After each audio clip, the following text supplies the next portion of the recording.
राधे राधे मित्रों। तो मित्रों, आप लोग राधा किशन के अपकमिंग एपिसोड में देखेंगे कि तो मित्रों, वीडियो शुरू करने से पहले अगर आप हमारे चैनल पे नए हैं और अगर अभी तक आप लोगों ने हमारे चैनल को सब्सक्राइब नहीं किया तो चैनल को कर लीजिएगा सब्सक्राइब और बेल आइकन को प्रेस कर दीजिएगा, जिससे कि हमारी नई वीडियो का नोटिफिकेशन आपको मिल जाए। तो मित्रों, होता यूँ है कि कृष्ण जी कहते हैं, इतना स्वादिष्ट भोजन करने के पश्चात क्या निद्रा आती है, ये है वृंदावन का आनंद, वाह वाह। और कहते हैं, क्या पुष्पों की सुगंध आ रही है, आहा क्या बात है। और फिर तभी कृष्ण जी अपने नेत्र खोलते हैं और देखते हैं राधा सामने खड़ी है। और फिर कहते हैं, कृष्ण जी, राधा क्या हुआ, तुम ऐसे क्यों देख रही हो, बैठो यहाँ पे। और फिर राधा कहती हैं, तुम बताओ तुम्हें क्या हुआ है, अभी कुछ क्षण पूर्व तो तुम रो रहे थे, दुखी थे, अभी हंस रहे हो, आनंद से भरे हो, क्या हुआ है तुम्हें। और फिर कृष्ण जी कहते हैं, हाँ तो ऐसा तो करना ही पड़ता है कभी कभी जीवन में, नहीं समझी, तुम यहाँ बैठो तब समझोगी ना। तुम्हें लग रहा है कि मैं दुखी था, मैं दुखी हूँ, बस कोई देख नहीं पा रहा है। और आगे कहते हैं, मैं दुखी था लेकिन तुम, मैया, बाबा सब मुझे मना रहे हैं। मैंने देखा, सबके मुख पे दिख रहा था कि कितना दुख हो रहा है सबको। मैंने सोचा इस दुख को मिटा देना चाहिए, यही उचित होगा। और मैंने हंसते खेलते आनंद को गले लगा लिया। क्या अनुचित किया मैंने, मेरा हृदय अभी भी दाऊ के लिए रो रहा है, मेरे हृदय से आंसू बहे ही जा रहे हैं, बहे जा रहे हैं। बस क्या है कि हृदय के आंसू दिखते नहीं है तो तुम्हें नहीं दिख रहे हैं, तुम्हें नहीं समझ में आ रहा है, किंतु मैं दुखी हूँ। और फिर राधा कहती है, देखो कृष्ण, तुम पे विश्वास कर पाना तो अत्यंत ही कठिन है। तुम अब स्वयं ही बताओ कि तुम नाटक कर रहे थे या सत्य में ही दुखी थे, क्योंकि सभी गोपियाँ दुखी होकर बलराम दाऊ के पास जा रही हैं, वृंदावन छोड़कर, वो भी केवल अपराध बोध में कि उन्होंने कृष्ण की भावनाओं को आहत किया है। और फिर कृष्ण जी कहते हैं, राधा शंका त्याग दो, अब ये समझो जो होता है उचित ही होता है। और फिर मित्रों, आप लोग आगे देखेंगे कि बलराम दाऊ कहते हैं, सोचा था कि कुछ समय सेवा कराने के बाद गुरु सांदीपनी को हम पर दया आ जाएगी और हमें इन सेवाओं से मुक्त कर देंगे वो, किंतु इन सेवाओं का तो अंत ही नहीं हो रहा है। और तभी गुरु आ जाते हैं और कहते हैं, बलराम, लकड़ियाँ क्यों नहीं कटी अभी तक, भोजन कैसे पकेगा, रात्रि में हाथ सेकने के लिए लकड़ियाँ कहाँ से आएंगी। और फिर बलराम दाऊ कहते हैं, अभी हो जाएगा गुरुदेव। और फिर गुरु सांदीपनी कहते हैं, शीघ्रता करो, इसके पश्चात हमारी कुटिया भीतर से स्वच्छ करना है। और फिर बलराम दाऊ कहते हैं, अवश्य गुरुदेव, इसके अतिरिक्त तो और भी कोई कार्य हो तो निसंकोच हमें बताइएगा, बिल्कुल कोई भी संकोच मत कीजिएगा, हम सारे कार्य कर देंगे। और फिर तभी गुरु कहते हैं, अवश्य। और फिर मित्रों, आप लोग आगे देखेंगे कि संदेश वाहक आता है और कहता है, प्रणाम ऋषिवर, श्री कृष्ण का संदेश बलराम दाऊ के लिए।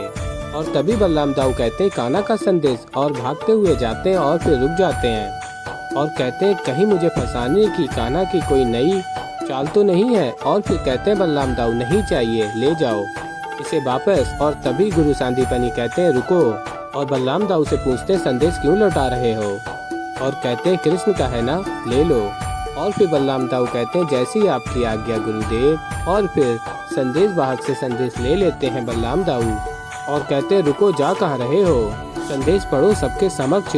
और फिर बलराम दाऊ संदेश को पढ़ते हैं, प्रिय दाऊ, अपने कान्हा को क्षमा कर दो, मैंने आपको फंसाया, यदि आप आ जाते तो मुझे यहाँ से जाना होता और मैं इस वृंदावन से, इस भूमि से, गोपियों के स्नेह से, मैया के माखन से, राधा के प्रेम से दूर नहीं जाना चाहता था। यदि आप यहाँ आते तो मुझे जाना पड़ता, यही वचन है मेरा मैया को, राधा को। आपको मेरे कारण भोग विलास छोड़ आश्रम में अनेक कार्य करने पड़ रहे हैं, मेरे कारण आप वहाँ फंसे हैं, क्षमा करें। और मुझसे क्रोधित होकर गोपियाँ आपकी ओर आ रही हैं और आप वहीं आश्रम में रहना और गोपियों को खुद संभाल लेना।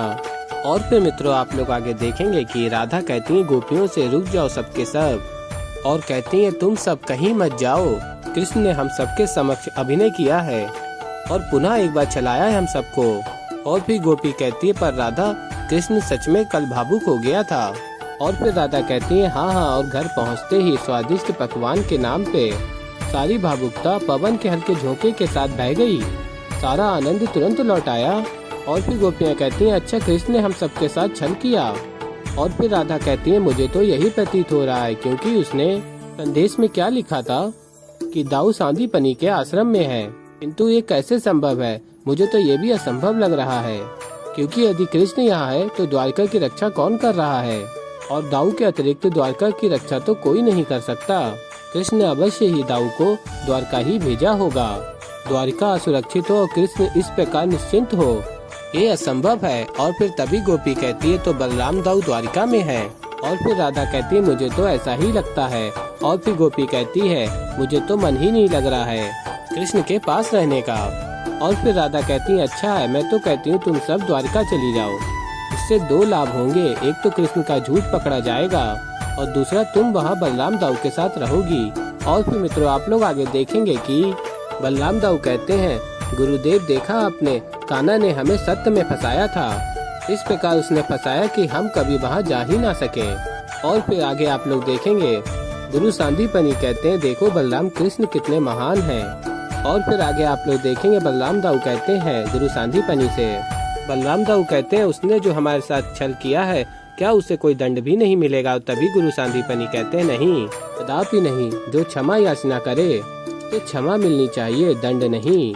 और तभी बलराम दाऊ सभी बालकों के साथ कहते हैं जैसी आपकी इच्छा गुरुदेव, और हाथ जोड़ के गुरुदेव के समक्ष खड़े हो जाते हैं और कहते बलराम दाऊ तो आप हमें भी क्षमा करके इस दंड से मुक्त कर दीजिए ना। और तभी गुरु सांदीपनी कहते हैं किया, अब आप सब हमारी सेवा से मुक्त हैं।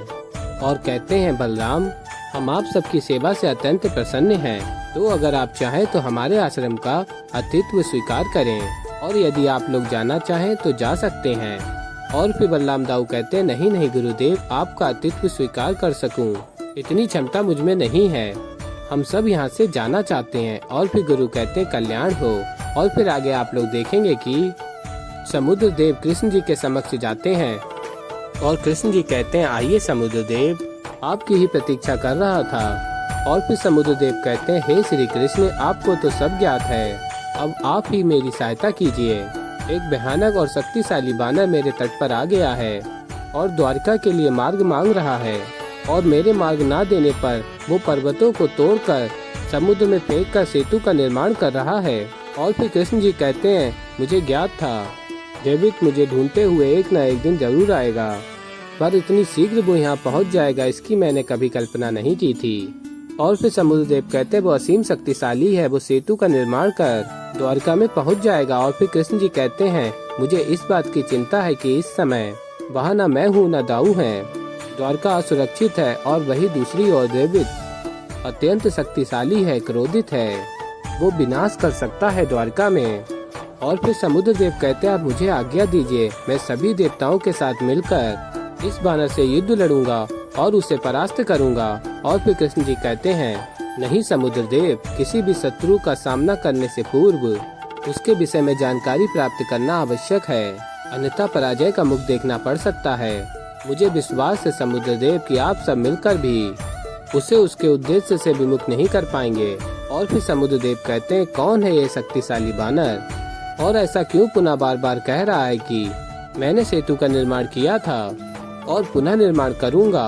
और फिर कृष्ण जी कहते हैं वो इसलिए कह रहा है समुद्र देव क्योंकि उसने सत्य में पहले सेतु का निर्माण किया है।